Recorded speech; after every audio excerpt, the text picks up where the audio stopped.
harta orang zaman ini.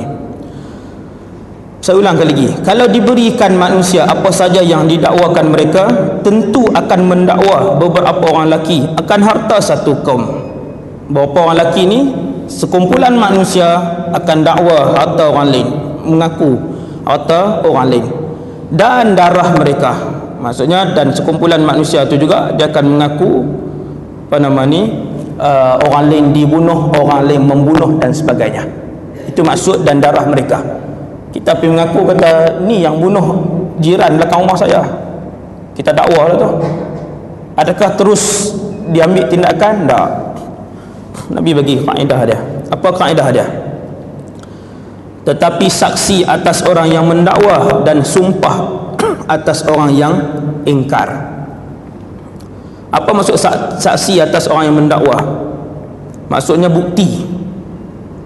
Orang yang mengangkat tuduhan tadi ni dia kena buat mai bukti.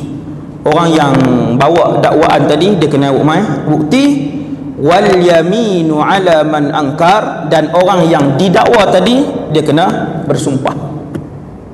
Lagi kita tengok sumpah apa nama dia. Dia kena bersumpah. Dalam Islam ni dia ada banyak keadaan yang memerlukan kepada sumpah. Dengan sebab itulah dalam satu hadis yang sahih Nabi mencela antara dosa besar di kalangan dosa-dosa yang besar, syirik, menderhakai mak ayah, bunuh.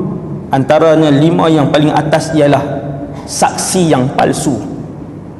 Kerana dalam Islam beberapa perundangan dalam Islam, penghakiman dalam Islam bergantung kepada pengakuan ataupun sumpah. Pengakuan ataupun sumpah. Maka dengan sebab itu sumpah mestilah benar, dan sumpah orang yang didakwa. Tuan-tuan tengok bahasa Arab, hadis bahasa Arab tak sah, perkataan yang sangat-sangat berlegar, ayat yang sangat berlegar dalam perundangan Islam, penghakiman Islam adalah al-bayyinatu 'alal mudda'i wal yaminu 'ala man angkar. Boleh garis satu. Boleh garis satu.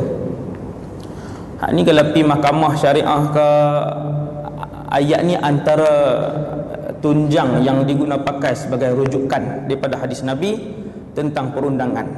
Sama ada dalam bidang kekeluargaan Islam, dalam bidang kehakiman dan sebagainya, ayat ni akan digunakan pakai. Al-bayyinatu 'alal mudda'i, siapa yang buat tuduhan buat mai saksi. Wal yaminu 'ala man angkar, yang dituduh tu dia kena bersumpah. Adakah umum gitu? Tak. Dia punya perbahasan dia sangat panjanglah hak ni. Al-bayyinatu 'alal mudda'i ni wal yaminu 'ala man angkar. Kita tengok segi huraian dia. Hadis ni diriwayatkan oleh Al-Imam Al-Baihaqi. Al-Imam Baihaqi bukan Imam Bukhari, bukan Imam Muslim. Imam Baihaqi imam lain. Dia ada sunan dia. Sunan Al-Baihaqi. Seorang imam yang hebat dalam bidang hadis. Imam yang hebat dalam bidang hadis. Tak ada lah yang seperti dia ni dalam zaman hari ni, tak ada. Walaupun dia nama Al-Baihaqi, bukan Bukhari. Tapi sepertinya pun juga dah tak wujud lah yang menghafal ratusan ribu alim pakar dalam bidang hadis. Imam Nawawi kata hadis ni hadis hasan. Maka bila hadis hasan, hadis itu boleh dijadikan dalil untuk membentuk hukum. Hasan dan sahih sahaja yang boleh dijadikan dalil untuk membentuk hukum, yang boleh dijadikan hujah untuk membentuk hukum. Hadis dhaif tak boleh. Jadi hadis ni masih lagi hasan dan dia masih lagi kuat. Hadis ni diriwayatkan oleh Al-Imam Al-Baihaqi dan lainnya dari Ibnu Abbas. Sebahagian daripadanya, daripada lafaz hadis, ada terdapat dalam Sahih Bukhari dan Muslim. Dari hadis Abi Jarih dari Ibnu Abbas itu juga. Maksudnya kalau tuan-tuan buka hadis Bukhari Muslim, ada juga hadis ni, tetapi ayatnya tak sama macam hadis yang diriwayatkan oleh Imam Baihaqi. Sama tang mana? Tang belakang aja. Al-bayyinatu 'alal mudda'i wal yaminu 'ala man angkar. Sama tang tu. Dah. Tu sedikit pembahasan mustalah. Tema hadis ni mempunyai kedudukan dan nilai yang utama dalam jurusan kehakiman. Hakim syar'i wajib tahu hadis ni, wajib tahu. Dia wajib hafal dan dia wajib reti. Kalau hakim syar'i, dia mesti tahu. Dan depa lebih praktikal lah sebab depa duduk di situ banyak masalah-masalah yang dihadapkan kepada mereka lebih praktikal lah untuk guna pakai kaedah ni. Di mana seorang hakim dalam Islam adalah dikehendaki memutuskan suatu perkara dengan adil berdasarkan keterangan yang diberikan kepadanya. Tengok huraian dia. Perkara yang berkenaan pengaduan, saksi dan sumpah. Saksi itu juga boleh bukti, tuan-tuan. Tuan-tuan boleh juga faham bukti. Saksi ataupun bukti. Rumah-rumah kita contoh. Orang duduk. Zaman lalu ni macam-macam. Contoh dalam kepala otak saya ni banyak. Tak tahu nak umai mana. Ada satu kes. Rumah ni bagi sewa, tuan ni bagi orang sewa. Lepas 10, 20 tahun, hak sewa tu dah lah tak mau bayar, tak mau keluar pula. Zaman gila ni kan. Ustaz nak buat macam mana Ustaz? Geran ada apa? Ada kat saya, kat tuan rumah. Hak menyewa tu lama sangat, tak mau keluar. Maka dia kata hak dia. Allahu Akbar. Jenuh tuan zaman hari ni. Manusia dia buat jahat pada tahap jahat dah orang bagi sewa berapa puluh tahun dah. Lah kali tak mau keluar dan dia kata hak dia. Al-bayyinatu 'alal mudda'i wal yaminu 'ala man ankar. Bukti ataupun saksi kepada orang yang mendakwa. Siapa yang mendakwa? Tuan rumah. Memang kuatlah. Tapi hakim kan kata mana dia saksi, mana dia bukti. Ada saksi tunjuk geran apa semua pula, memang kuatlah, maka akan diberikan kepada yang mendakwa walaupun yang didakwa itu bersumpah. Dia panjang tuan dia kaedah ni. Itu contoh ringkas. Kita tengok. Saksi atau bukti dan sumpah. Kalau diberikan kepada manusia apa saja yang mereka kendaki menurut dakwaan atau pengaduan mereka, siapa-siapa mengadu dan dakwa sekian-sekian, maka sudah tentu akan ada orang-orang yang mendakwa untuk mendapat harta dari satu kaum dan menuntut bela atas suatu kejadian pembunuhan. Yang ni yang Nabi sebut darah tak Sat? Tuan-tuan, darah tadi ni.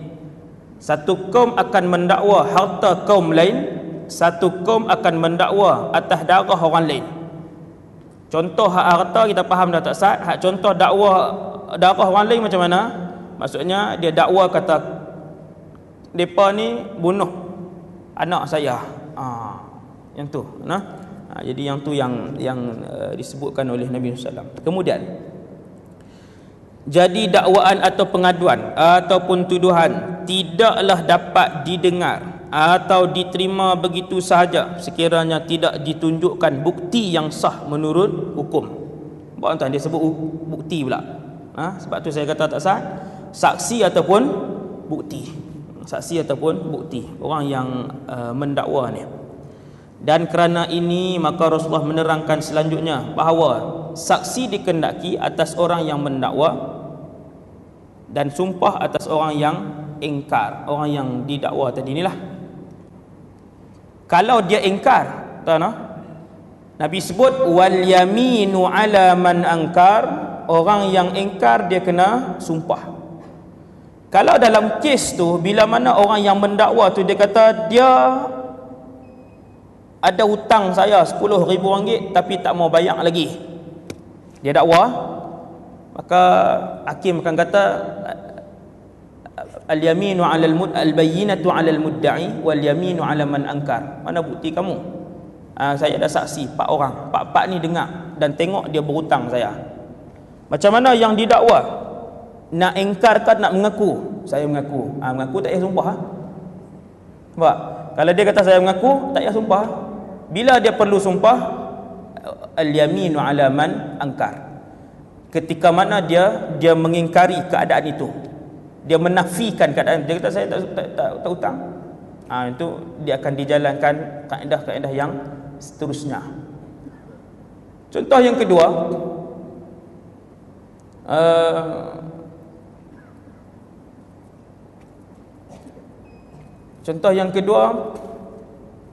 kita pegang jam.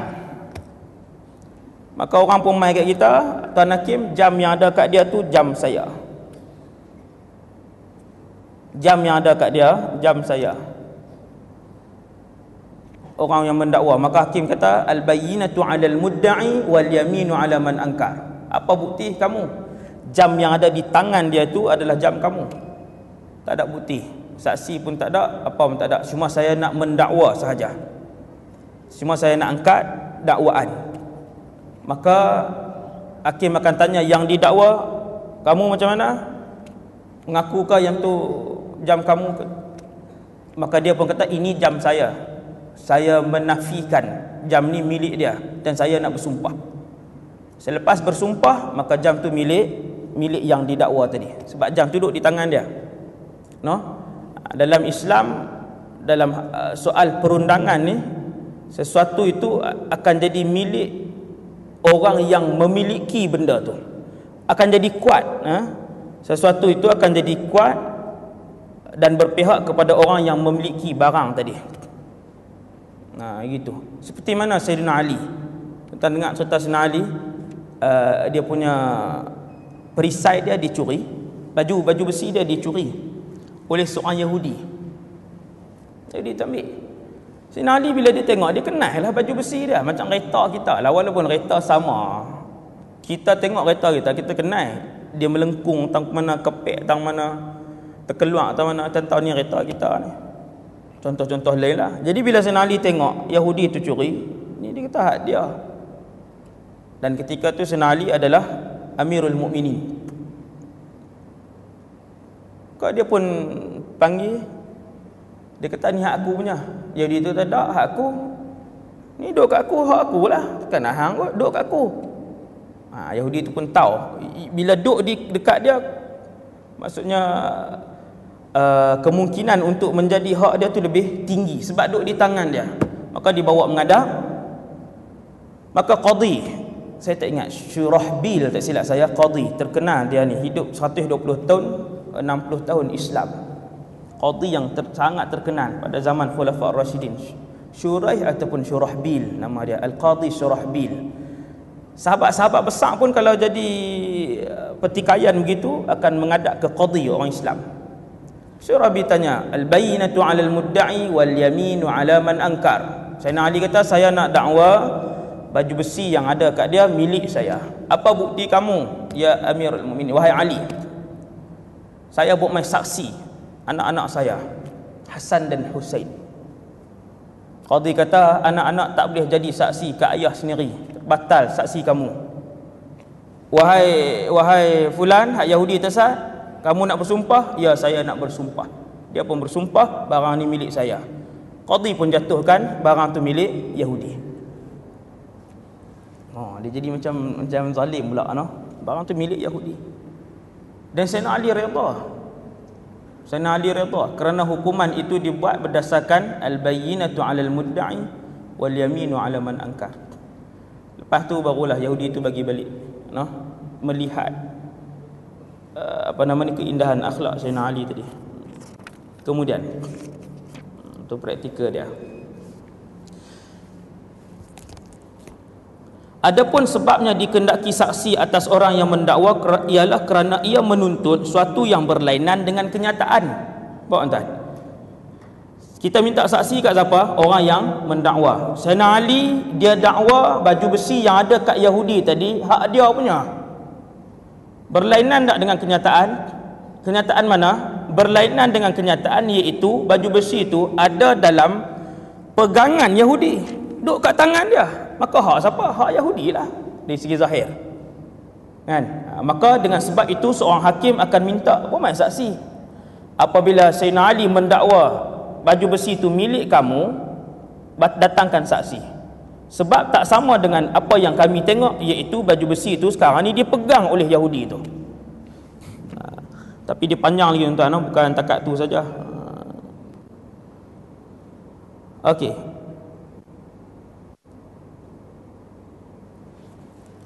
Maka kerananya mestilah ia mempunyai cukup bukti untuk dakwaannya yang dibuat bagi mendapatkan, pada asalnya tidak ada. Maka dia kena bukti untuk mendapatkan benda yang tak ada dekat tangan dia, iaitulah baju besi tadi. Orang yang engkar, iaitu orang yang terdakwa. Terdakwakah didakwa? Saya sahabat bahasa Melayu yang didakwa kot. Orang yang didakwa pun boleh juga no? Yang didakwa itulah Yahudi tadi. Yahudi tadi. Dikendaki pula melakukan sumpah untuk membuktikan keadaannya bahawa ia terlepas dari dakwaan itu. Sumpah ini dinamakan sumpah sabar, yaminus sabar. Istilah-istilah ni kalau mengaji ni mesti kita akan jumpa lah, bukan satu ni saja. Satu muka surat tu 5-6 istilah. Ni dia Umair ringan-ringan ya. Syekh Umair ringan. Yaminus sabar nama dia. Apakah yaminus sabar? Iaitu sumpah yang menahan orang yang berhak dari kehilangan haknya, andai kata hak itu sememangnya haknya yang sebenarnya. Tetapi kalau seorang itu bersumpah macam Yahudi tak sah untuk mendapatkan sesuatu yang bukan haknya, maka sumpahnya adalah dusta dan dia seorang pendusta. Sumpah tu dikira bohong dan dia pemohong. Sebagaimana sabda Nabi SAW, man halafa ala yamini sabrin yaqtati'u biha mal imri'in muslimin wa huwa fiha fajir laqiyallaha wa huwa alaihi ghadban. Barang siapa bersumpah dengan sumpah sabar ataupun sumpah dusta untuk ia mengambil dengan sumpah akan harta seorang Islam, padahal ia dalam sumpahnya itu berlaku curang, nescaya ia menemui Allah sedang Allah murka kepadanya. Menemui di mana? Padang mahsyar esok. Bila panggil nama dia, waktu tu Allah benci dengan dia. Habis ya. Satu keadaan yang semua orang manusia mengambil berat tentang diri masing-masing, termasuk para nabi dan rasul. Malaikat pun diam waktu tu, takut hari tu adalah hari yang paling Allah murka, dan Allah tidak pernah murka sebelum itu dan selepas itu. Pada hari padang mahsyar ni. Sudahlah hari itu cara umum Allah SWT dalam keadaan yang sangat marah, tiba-tiba dia tu pula memang bawa marah lama pula. Lagilah. Orang yang jauh daripada rahmat, iaitulah orang yang bersumpah dengan sumpah yang palsu. Alhamdulillahirabbil alamin.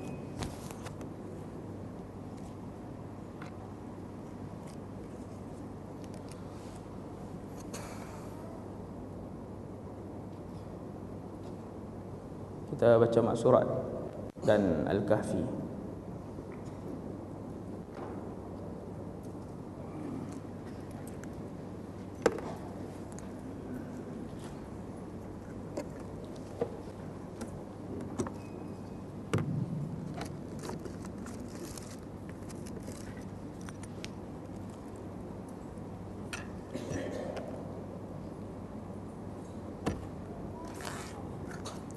Astaghfirullahalazim alladzi la ilaha illa huwa.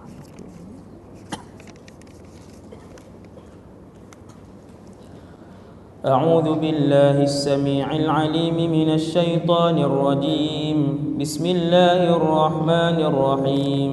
Alhamdulillahi rabbil alamin. Arrahmanir rahim. Maliki yaumiddin. Iyyaka na'budu wa iyyaka nasta'in. اهدنا الصراط المستقيم صراط الذين أنعمت عليهم غير المغضوب عليهم ولا الضالين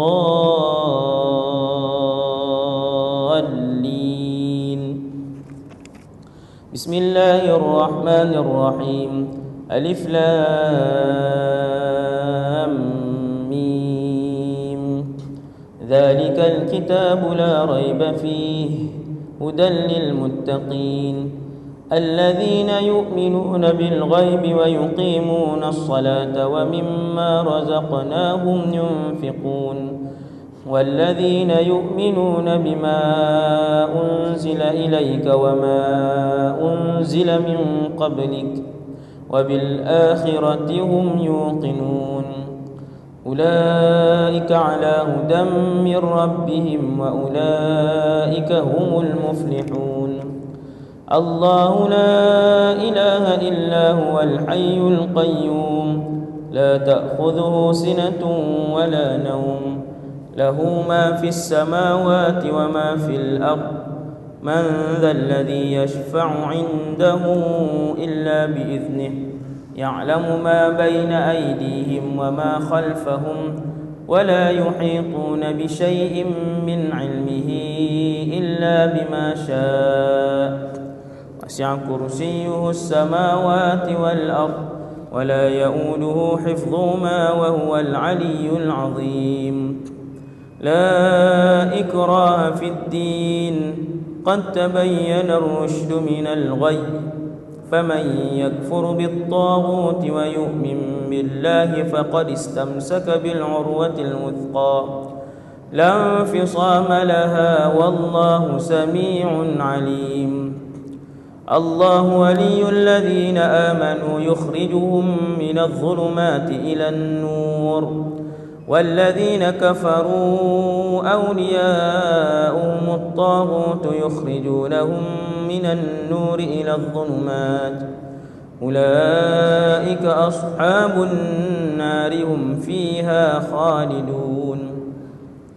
لله ما في السماوات وما في الأرض وإن تبدوا ما في أنفسكم أو تخفوه يحاسبكم به الله فيغفر لمن يشاء ويعذب من يشاء والله على كل شيء قدير آمن الرسول بما أنزل إليه من ربه والمؤمنون كل آمن بالله وملائكته وكتبه ورسله لا نفرق بين أحد من رسله وقالوا سمعنا وأطعنا غفرانك ربنا وإليك المصير لا يكلف الله نفسا إلا وسعها لها ما كسبت وعليها ما اكتسبت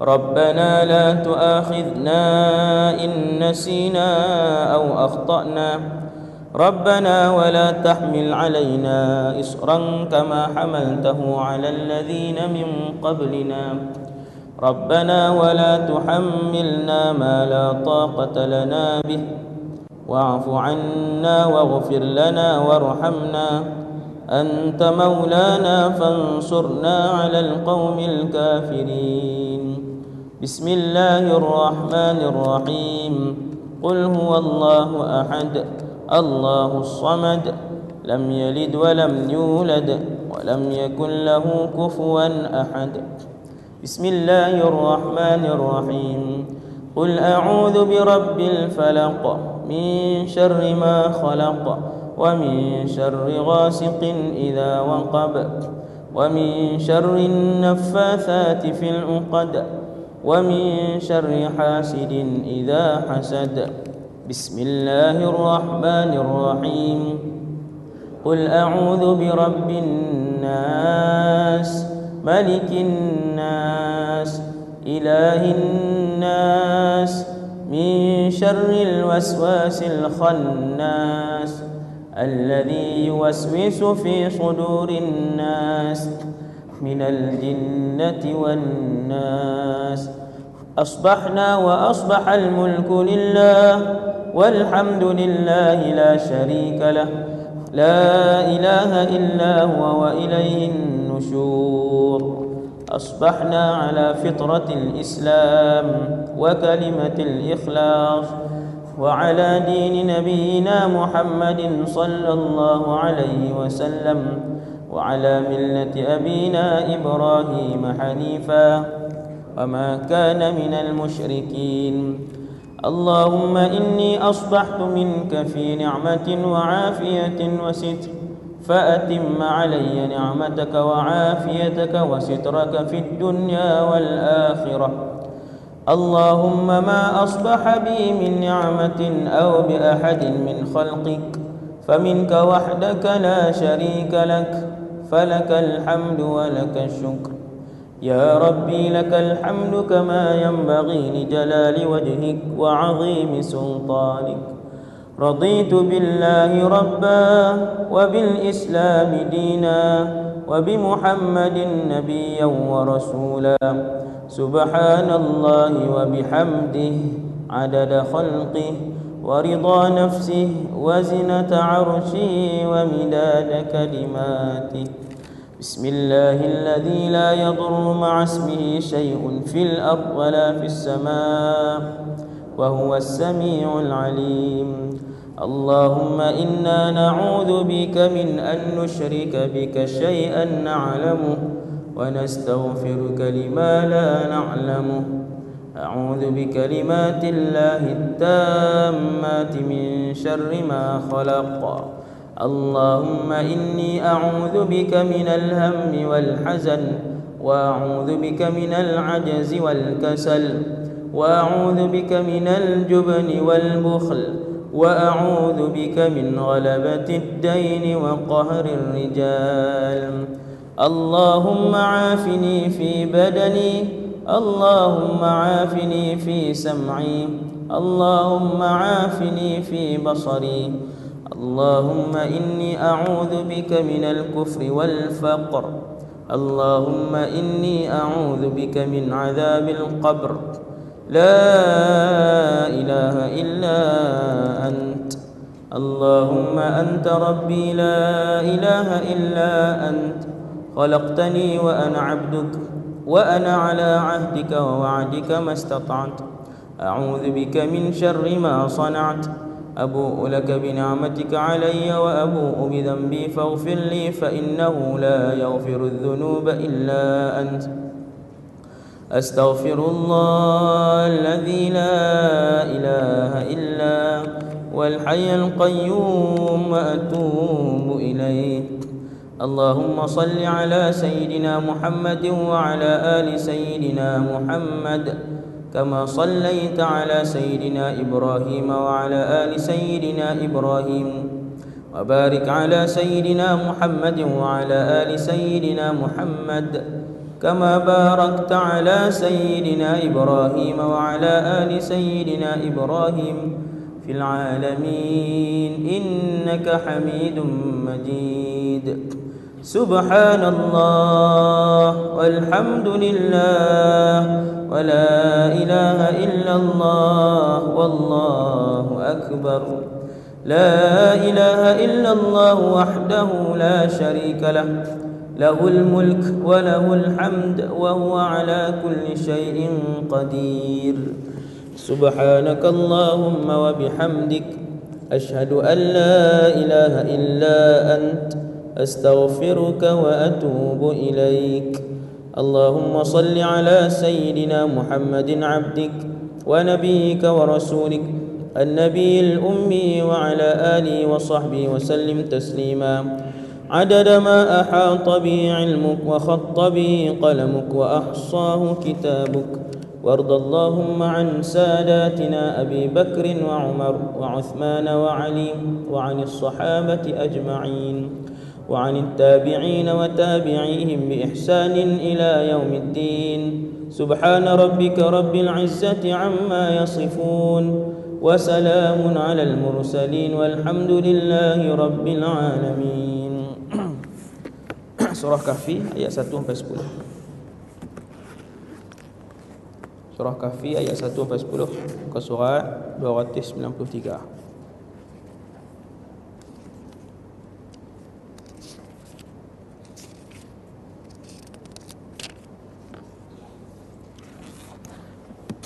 Ke surat 293. A'udzu billahi minasy syaithanir rajim. Bismillahir rahmanir rahim. Alhamdulillahilladzi anzala 'ala 'abdihi al-kitaba wa lam yaj'al lahu 'iwaja qayyiman liyunzira ba'san shadidan min ladunhu wa yubashshiral mu'minin ويبشر المؤمنين الذين يعملون الصالحات أن لهم أجرا حسنا ماكثين فيه أبدا وينذر الذين قالوا اتخذ الله ولدا ما لهم به من علم ولا لآبائهم كبرت كلمة تخرج من أفواههم إن يقولون إلا كذبا فلعلك باخع نفسك على آثارهم إن لم يؤمنوا بهذا الحديث أسفا إنا جعلنا ما على الأرض زينة لها لنبلوهم أيهم أحسن عملا وإنا لجاعلون ما عليها صعيدا جرزا أم حسبت أن أصحاب الكهف والرقيم كانوا من آياتنا عجبا إذ أوى الفتية إلى الكهف فقالوا ربنا آتنا من لدنك رحمة وهيئ لنا من أمرنا رشدا صدق الله العظيم. Kita sambung kitab fiqh.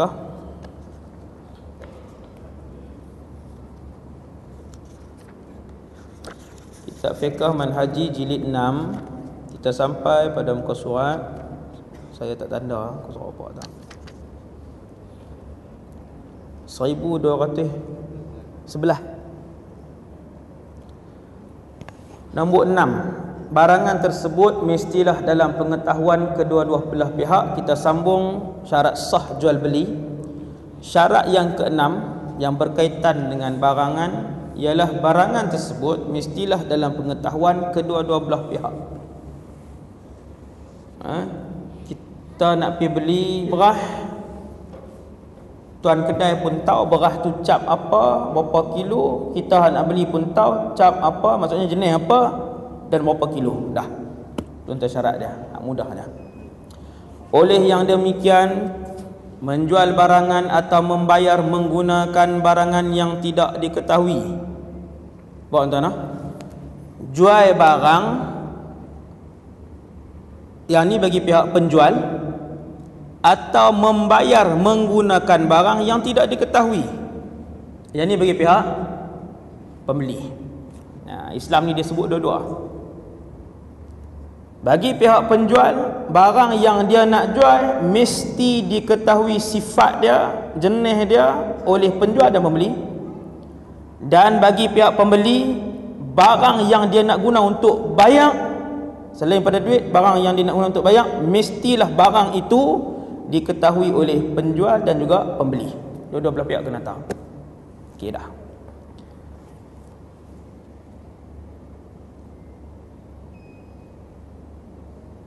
Oleh yang demikian, menjual barangan atau membayar menggunakan barang yang tidak diketahui oleh kedua-dua pihak atau oleh salah satu pihak adalah tidak sah. Dia kena dua-dua belah. Kalau tahu sebelah pihak saja tak sah juga. Tindakan ini biasanya akan menimbulkan pertelingkahan kerana wujudnya unsur risiko. Seperti yang kita semua maklum, Nabi SAW melarang jual beli yang berisiko, yang ada gharar. Gharar ni yang ada risiko. Jual beli yang ada risiko. Kita nak pergi beli, tuan kedai tahu barang apa, macam mana hak dia nak jual kat kita tu. Baju lengan panjang ke lengan pendek, kain jenis apa. Dia kata saya, aku pernah tengok dah. Pembeli kata aku tak tengok ke, aku nakkan tengok dulu kain dia betul ke. Maka jual beli yang begitu sekiranya dilangsungkan tidak sah. Okey, oleh itu tidak sah menjual barangan yang tidak diketahui oleh kedua-dua pihak atau oleh salah satu pihak. Barangan tersebut juga tidak sah dijadikan sebagai bayaran. Demikian juga tidak sah menjual atau dijadikan bayaran salah satu barangan yang ada tanpa dinyatakan yang mana satu. Dia tak tunjuk yang mana satu barang yang dia nak jual. Ada dua beras tang tu, 10 kilo 10 kilo, tapi 10 kilo hak ni beras perang, hak ni beras basmati. Tak sama. Ni aku jual duk tang tu yang mana? Duk tang tu saja tak boleh. Penjual kena tahu hak dia nak jual yang mana, pembeli kena tahu yang dia nak beli tu yang mana, hak ni ke hak ni. Aku Aku nak jual kat hang hak basmati 10 kilo, hak basmati punya. Hak belah tu, belah kiri. Okey, begitu. Juga tidak sah menjual sesuatu barangan tertentu dengan hanya meletakkan satu angka. Contohnya 1000, tanpa dijelaskan apakah nilai yang dimaksudkan dengan angka tersebut, dan uruf, kebiasaan orang ramai. Juga tidak menentukan apakah yang dimaksudkan dengan angka tersebut. Macam ni tuan, sekali lagi saya baca. Juga tidak sah menjual sesuatu barangan tertentu dengan hanya meletakkan nombor. Contohnya 1000 je dia kata, tanpa dia jelaskan 1000 apa. Maka jual beli yang begitu tak sah, kecualilah uruf, kebiasaan ataupun adat masyarakat sempat kalau sebut 25. Orang tahu 25 ringgit. Adakah tempat kalau sebut 25 tak tahu berapa? Ada kalau di Mekah. Kan banyak. Ada orang bayar kadang guna RM. Ada orang bayar dia guna rupiah, ada orang bayar dia guna lira. Maka di sana bila mana uruf berbeza, maka kena sebut 50 saja tak cukup. Tapi kalau kita di Malaysia, kita pegang botol minyak, tanya tuan kedai berapa ni? 15. Botol minyak, tuan kedai kata 15. Sah tak? Aku belilah dengan 15, aku jual. Sah ke tidak? Sah lah, sebab uruf kita bukan 15 sen. Tak ada orang kan kata botol minyak tu 15 sen. Sebut 15, orang faham 15 ringgit. Bila uruf faham, maka transaksi ataupun proses jual beli tu sah. Dah tu je dia beritahu. Contohnya jika barangan tersebut dijual di Syria, pengarang orang Syria, dan ditentukan harganya ialah 1000, maka uruf setempat di situ menentukan bahawa yang dimaksudkan dengan 1000 ialah 1000 lira Syria. Kan? Di Syria 10 lira 7 kupang, 100 lira 7 ringgit, 1000 lira 70. Kan? Kita pun pergi beli susu, ad-disha'u, tu bahasa dia kan, tu bahasa slang tempatan. Kam samanuhu, tu bahasa baku lah. Kalau pergi market dia, ad-disha'u ammu, ni berapa? Dia kata mi'ah, mi. Dia sebut bahasa tempatan disebut mi. Mi itu mi'ah apa? Tak sebut pun 100 saja. 100 lira lah, no? Sama macam suasana kita. Depa pun tak sebut lira, dia tak sebut dia sebut mi'ah, macam tu dah. Kemudian lagi, juga tidak sah menjual sesuatu barangan atau sebuah rumah, contohnya dengan harga yang sama dijual oleh seseorang yang lain, sedangkan kedua-dua pihak yang berkontrak tidak tahu berapakah harga jualan rumah tersebut. Tu dia sebut macam ni je. Dia pergi satu kawasan, contohnya rumah orang lama dah duduk kan, taman tu orang lama dah duduk, ada rumah kosong ujung tu. Tuan rumah nak jual, maka mailah pembeli, saya nak beli ni, harga berapa? Harga dia kita jual kira sama lah dengan harga ujung sana. Saya pun tak tahu, kita tak pergi tanya lagi. Lepas tu jual bulan lepas, kira sama dengan harga tu lah. Tak boleh. Kira sama dengan harga tu tak boleh. Dia kena tahu, kena sebut. Tuan-tuan, ni dalam Islam punya. Bolehlah kita bandingkan dengan hak kita duk buat hari ni. Yang mana yang kena, yang mana tak kena dengan syarak. Tidak sah menjual suatu barangan atau sebuah rumah, contohnya dengan harga yang sama dijual oleh seorang yang lain, sedangkan kedua-dua pihak yang berkontrak tidak tahu berapakah harga jualan rumah tersebut. Tuan rumah pun dia pun tak tahu, pembeli pun dia tak tahu. Tuan rumah dia nak sebut harga, takut sebut murah sangat kan, takut sebut harga murah tak sama dengan harga semasa, dia rugi. Maka dia habaq kira sama dengan harga rumah hujung hak depa jual bulan lepas, tak boleh. Maklumat mengenai barangan yang dijual beli boleh diperolehi melalui cara berikut. 10.30 dah, macam mana ni? Mula lambat dah. Nak baca ke Rabi? Oh, saya ada tahlil pukul 11. Nasib baik je ada sebab. Dah sungguh di belah Fik Maryam pukul 11. Kan? Cukuplah dekat tu. InsyaAllah kita sambung nanti. Tadi lepas buat iklan, tak apalah, noh. Untuk Palestin tadi ni. Kita sambung minggu depan lah, insyaAllah. Minta maaf noh, setengah jam lah. Subhanakallahumma bihamdik asyhadu an la ilaha illa anta astaghfiruka wa atubu ilaik. Subhanakallahumma bihamdik asyhadu an la ilaha illa anta astaghfiruka. Bismillahirrahmanirrahim. Wal 'asr innal insana lafi khusr illa alladhina amanu wa 'amilus solihati wa tawassaw bil haqqi wa tawassaw bis sabr. Bismillahirrahmanirrahim. Alhamdulillah wassalatu wassalamu ala Rasulillah wa ala alihi washabihi wa wala. Allahumma 'allimna ma yanfa'una. Ya Allah, ajarkanlah ilmu yang bermanfaat kepada kami, wanfa'na bima 'allamtana, manfaatkanlah ilmu yang kau curahkan kepada kami, wa zidna 'ilman wa 'amalan wa ikhlasan fi hayatina, tambahkanlah kepada kami Allah ilmu, amal ibadah dan keikhlasan dalam kehidupan kami. Sallallahu alaihi sayyidina Muhammad wa ala alihi wasallam. Alhamdulillahirabbil alamin. Assalamualaikum warahmatullahi wabarakatuh.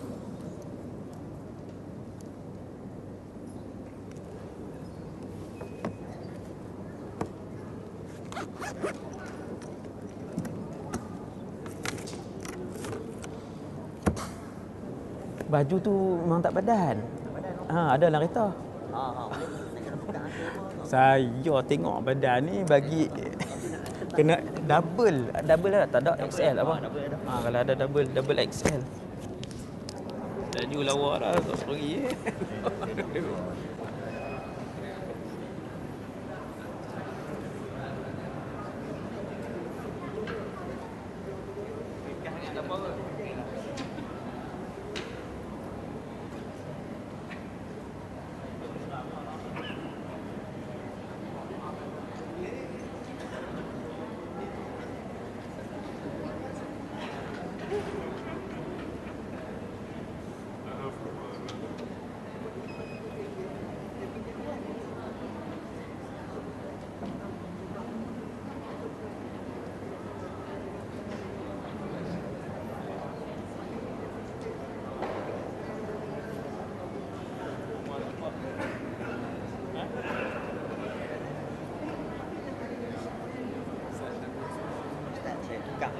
Hari 29 ni insyaAllah.